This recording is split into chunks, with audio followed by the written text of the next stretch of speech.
Shalom, puji syukur kita panjatkan kepada Tuhan kita Yesus Kristus. Pada kesempatan kali ini saya dengan Marlin Paredi dari Sekolah Tinggi Teologi Global Glo Indonesia Prodi Teologi semester 5 akan membawakan presentasi untuk mata kuliah Teologi Agama-Agama dengan dosen pengampu Bapak Dr. Diki Kansil MTH MPD. Yang mana topik yang akan dibahas adalah topik yang sangat relevan dengan kehidupan kita saat-saat ini. Dengan tema merajut spiritualitas generasi digital di era postmodern. Era postmodern ditandai oleh pluralitas kebenaran, pergeseran otoritas, dan dominasi teknologi digital yang masuk hampir ke seluruh aspek kehidupan. Pertanyaannya adalah bagaimana sebagai generasi digital, khususnya generasi Z dan milenial muda, membangun spiritualitasnya di tengah perubahan besar yang ada saat ini. Seperti kita ketahui, di era postmodern membawa banyak perubahan dalam cara manusia memahami kebenaran dan otoritas. Ditambah perkembangan teknologi digital telah membentuk ulang cara kita berinteraksi, belajar, bahkan beribadah. Sebagai pendahuluan, kehidupan manusia di era postmodern ditandai oleh relativisme kebenaran, derasnya arus digitalisasi, dan melemahnya ikatan komunal.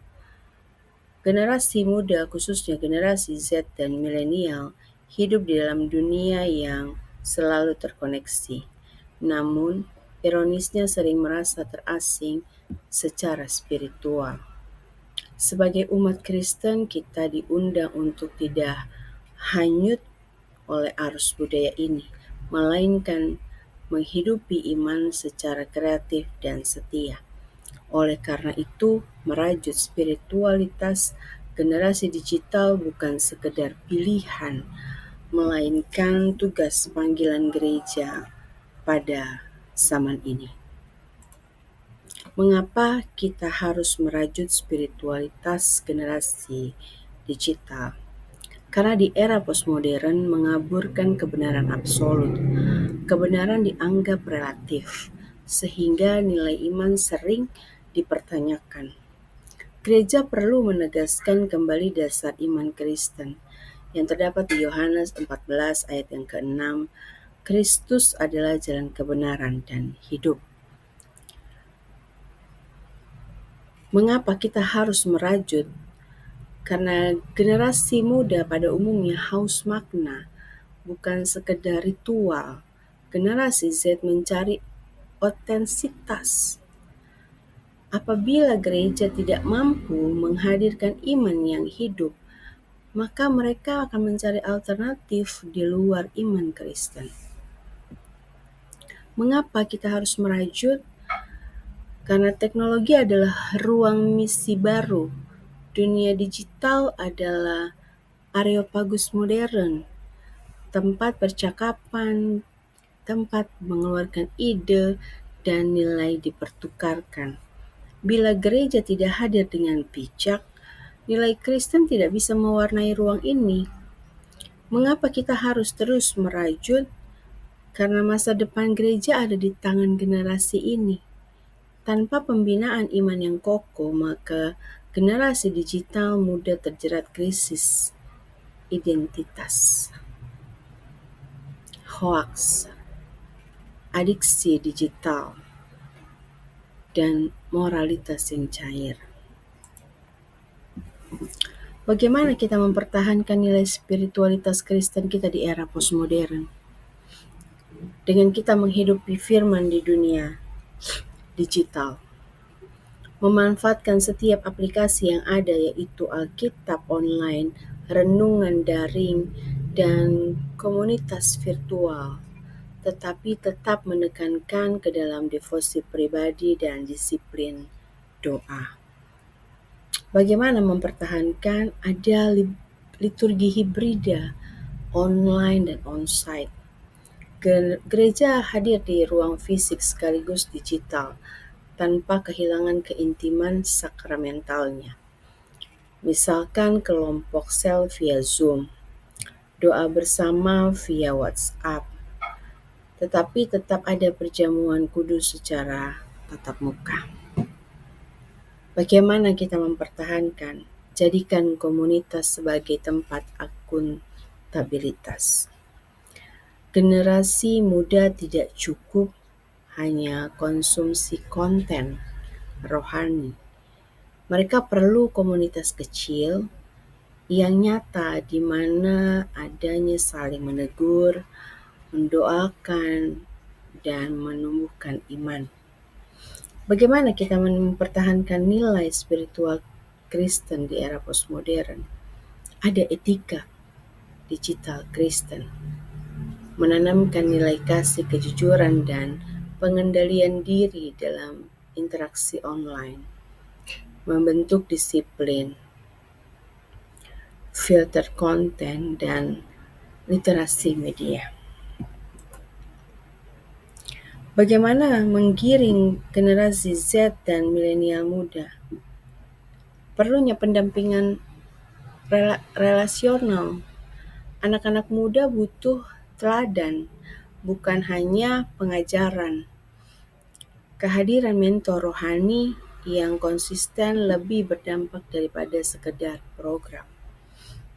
Perlu ada pengajaran yang kontekstual, menggunakan bahasa media musik, dan media yang relevan dengan kehidupan keseharian anak muda, tetapi tetap berakar kepada Injil. Bagaimana kita perlu membangun ruang aman. Gereja menjadi tempat di mana anak muda bisa bertanya, berproses, bahkan mengungkapkan keraguan tanpa takut dihakimi. Bagaimana menggiring generasi Z dan milenial? Adanya integritas iman dalam kehidupan nyata. Anak muda diajar bahwa iman bukan hanya sekedar atau soal gereja, tetapi juga menyentuh studi, pekerjaan, relasi, hingga penggunaan media sosial. Mengapa kita perlu merajut spiritualitas itu penting? Supaya iman Kristen tidak tercerabut. Tanpa pembinaan, generasi muda mudah hanyut dalam relativisme postmodern. Supaya gereja tetap relevan, gereja yang gagal memahami dunia digital akan ditinggalkan oleh generasinya. Supaya dunia digital menjadi ladang misi, alih-alih menjadi ancaman, teknologi dapat menjadi alat kesaksian. Supaya generasi digital bertumbuh menjadi saksi Kristus, mereka harus diperlengkapi, bukan hanya untuk bertahan, tetapi juga untuk pengaruh yang positif.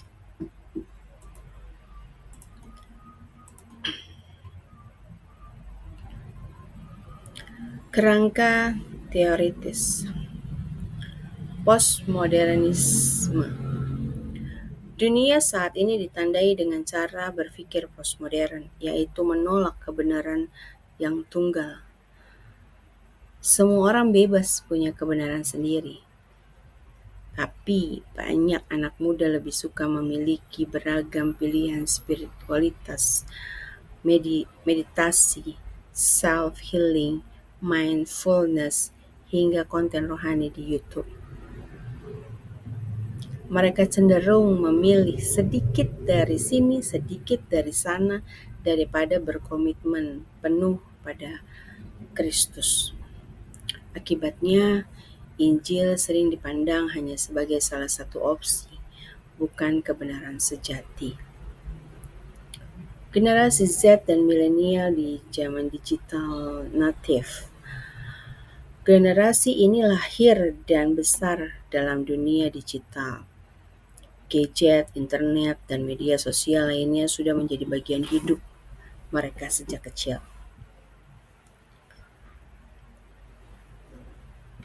Ciri-cirinya itu kritis, tidak mudah percaya begitu aja. Mereka suka bertanya mengapa harus percaya ini, mengapa harus percaya itu. Mencari otentisitas. Anak muda akan menolak kemunafikan. Ingin melihat iman yang nyata dalam tindakan, bukan hanya teori. Mudah terdistraksi. Perhatian mereka sering terpecah oleh notifikasi, konten viral, dan algoritma media sosial. Artinya gereja perlu berbicara dengan bahasa mereka tanpa kehilangan kedalaman iman. Spiritualitas Kristen. Di tengah postmodern dan digitalisasi, gereja harus kembali ke inti spiritualitas Kristen, bahwa iman bukan hanya ritual agama, tetapi perjumpaan pribadi Kristus.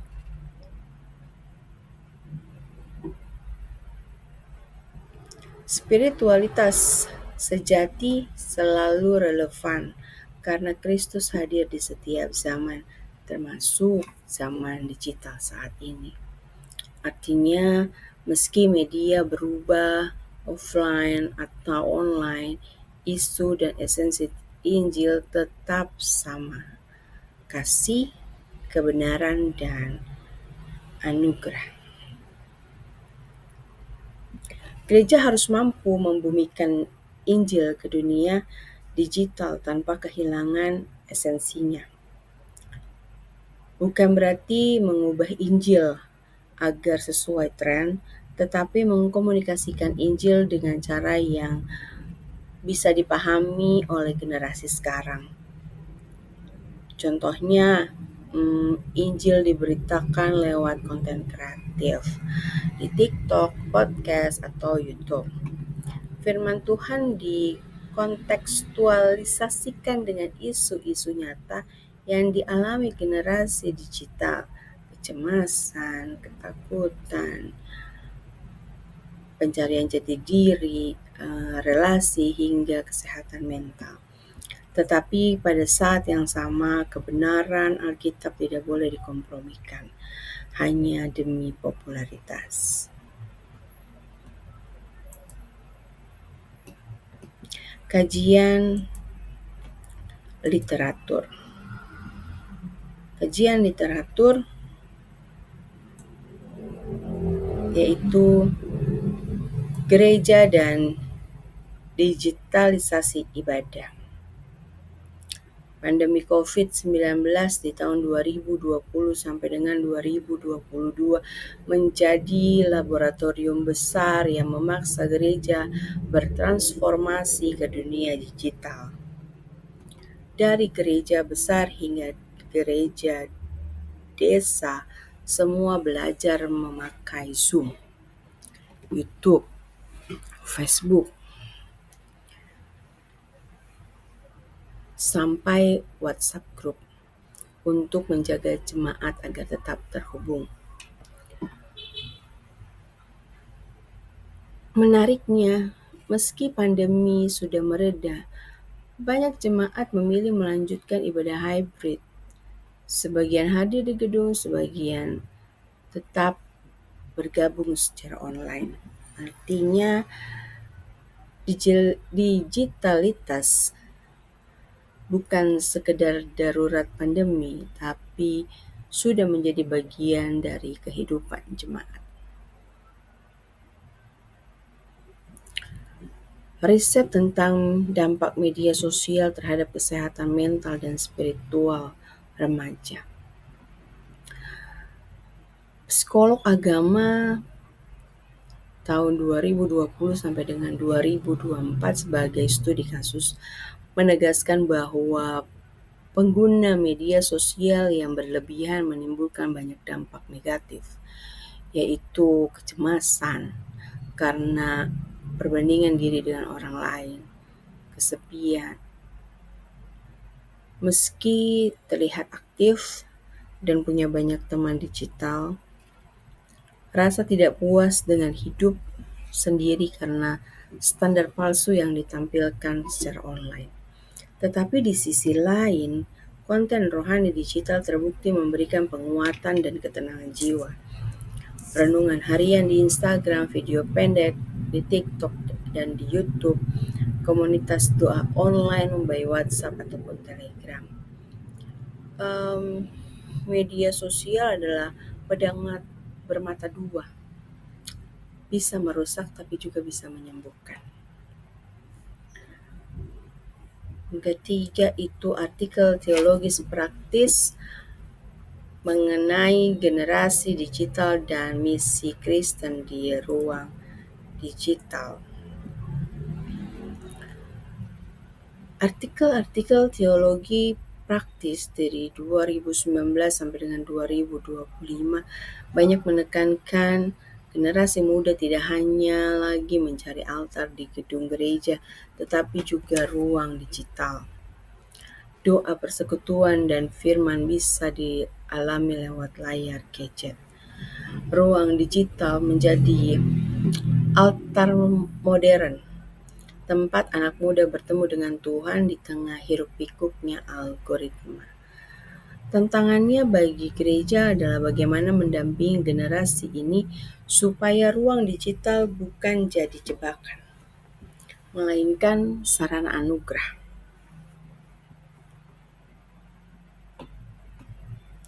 Gereja tidak bisa anti digital, harus mengikuti masa. Jika gereja menolak, maka generasi muda akan mencari jawabannya di tempat lain. Tugas gereja hari-hari ini bukan sekedar ikut tren, tapi membimbing generasi digital agar menggunakannya dengan sehat, mendorong keseimbangan antara online dan offline, mengatur diskremennya rohani dalam menghadapi hoax dan distraksi.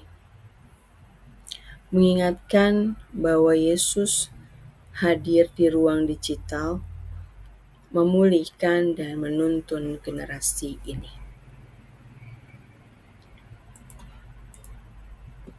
Sebagai studi kasus yang konkret,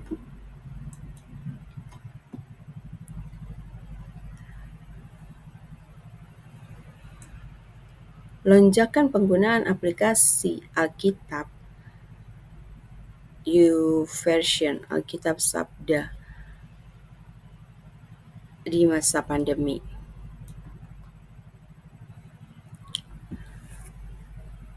YouVersion dirilis oleh Life Church terus berkembang. Ini menjadi salah satu aplikasi Alkitab terbesar dengan pengikutnya kurang lebih 500 juta. Setiap hari jutaan orang membaca renungan, membagikan ayat, dan membangun kebiasaan rohani lewat fitur Bible Plan. Transformasi digital bukan sekedar tren, tetapi sarana Allah membuka pintu baru untuk membawa firman-Nya menembus batas ruang dan waktu, bahkan bahasa. Ibadah daring atau hibrida di gereja-gereja Indonesia saat COVID berlangsung di 2020 hingga di 2021. Pandemi COVID membuat ibadah tatap muka berhenti. Generasi di seluruh dunia termasuk Indonesia beralih ke Zoom, YouTube, Facebook Live, bahkan Instagram Live. Banyak jemaat yang awalnya tidak pernah hadir dalam ibadah jadi bisa mengikuti dari rumah. Bahkan jemaat diaspora yang tinggal di luar negeri tetap terhubung dengan gereja lokal. Setelah pandemi, format hibrida masih bertahan, Ibadah online menjadi pintu masuk bagi orang-orang yang ragu datang ke gereja secara fisik. Pandemi mengajarkan bahwa gereja bukan gedung, tetapi tubuh Kristus yang bisa hadir bahkan melalui layar digital. Ada lagi gerakan literasi digital oleh pemerintah dan gereja untuk menangkalkan hoaks dan radikalisme. Generasi digital sering menjadi korban informasi palsu, ujaran kebencian, dan polarisasi politik. Media sosial penuh dengan hoaks yang kadang masuk juga grup-grup gereja. Contohnya pada saat menjelang pemilu 2019 hingga 2014, banyak jemaat terpecah karena berita hoaks di WhatsApp atau TikTok. Gereja harus mengajarkan kemampuan membedakan kebenaran. Pada Efesus 4 ayat yang ke-14, agar jemaat tidak terombang-ambing oleh rupa-rupa angin pengajaran. Menjadi Kristen di era digital bukan hanya soal membaca Alkitab online, tetapi juga bagaimana hidup dalam era digital, berkata benar dan menolak terlibat dalam arus kebohongan.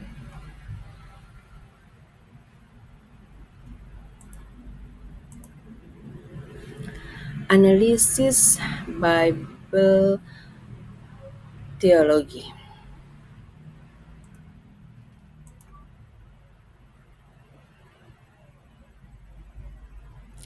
Di Roma 12 ayat yang kedua, janganlah kamu menjadi serupa dengan dunia ini, tetapi berubahlah oleh pembaharuan budimu.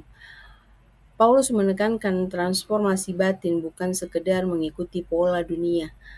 Bagi generasi digital ini, berarti kita tidak boleh sekedar hanyut dalam arus algoritma media sosial, tren viral, dan hedonisme digital. Dunia digital sering memaksa orang untuk mengeluarkan review, mengejar like, view, atau pengakuan online. Namun firman Tuhan mengingatkan kita agar hidup berfokus pada nilai kekekalan, bukan sekedar validasi digital.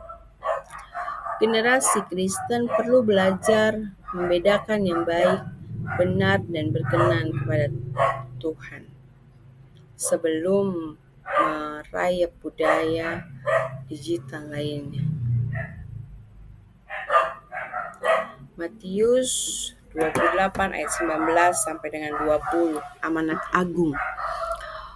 Amanat agung tidak mengenal batas ruang dan waktu. Murid Kristus dipanggil untuk menjangkau segala bangsa dengan cara yang relevan. Di era postmodern, segala bangsa juga berarti segala platform dunia digital.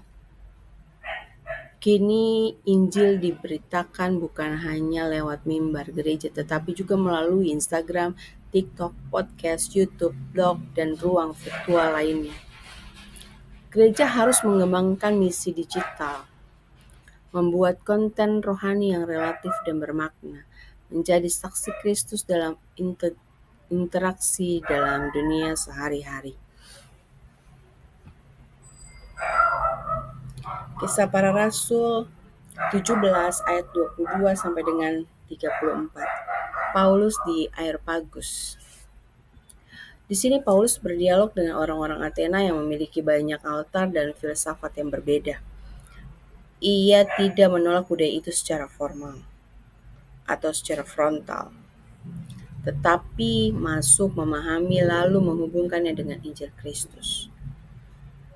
Dunia digital adalah Areopagus modern, ruang di mana berbagai ide, filsafat, budaya postmodern bertemu. Generasi Kristen dipanggil untuk hadir, berdialog, dan membawa kebenaran Kristus tanpa kehilangan identitas iman.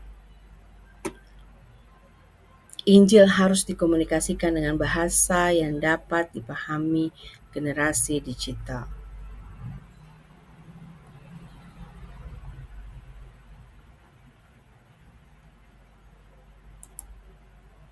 Implikasi praktis.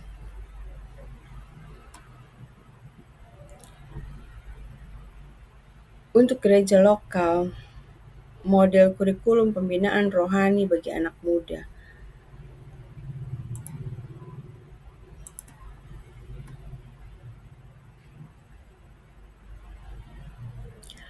Membuka ruang dialog generasi muda, menyediakan mentoring iman secara hybrid, serta melatih pelayan yang melek digital. Bagi keluarga Kristen, orang tua berperan sebagai role model penggunaan teknologi rohani, bukan sekedar melarang. Bagi masyarakat luas, gereja memberikan kontribusi positif dalam literasi digital, perdamaian dunia maya, dan penguatan moralitas publik. Strategi gereja. Disiplin rohani digital, membiasakan doa dan renungan harian dengan bantuan aplikasi, bukan hanya scroll media,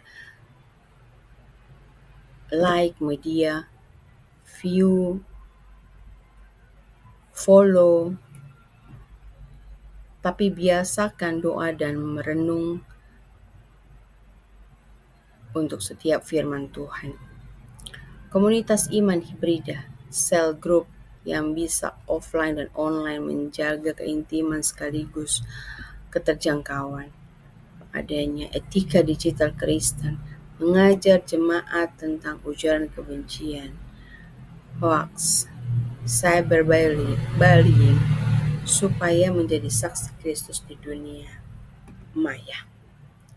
Menjaga tradisi iman, sakramen, doa bersama, dan ibadah fisik tetap dipertahankan agar tidak semua diganti ke dunia digital. Kesimpulannya, merajut spiritualitas generasi digital di era postmodern adalah panggilan mendesak. Gereja tidak boleh menolak zaman, melainkan menguduskannya dengan Injil. Dengan menghidupi firman, membangun komunitas otentik, menerapkan etika digital, serta mendampingi generasi Z dan milenial muda, kita dapat memastikan bahwa nilai spiritualitas Kristen tetap hidup dan berkualitas. Spiritual generasi digital bukan sekedar menjaga iman pribadi, tetapi mempersiapkan saksi Kristus di tengah kehidupan yang tangguh dan relevan di abad ke-21 ini. Berikut daftar pustakanya. Sebagai pengingat, tantangan kita bukan sekedar membuat Injil terlihat kekinian, tetapi bagaimana Injil tetap murni dan berkuasa meski disampaikan di ruang digital yang penuh distraksi. Karena Kristus tetap sama dahulu, sekarang, dan selamanya. Dengan itu, teknologi hanyalah sebuah alat iman yang memberikan arahan. Tanpa iman, layar hanya menampilkan cahaya, tetapi dengan iman layar dapat memantulkan terang Kristus. Terima kasih, Tuhan Yesus memberkati.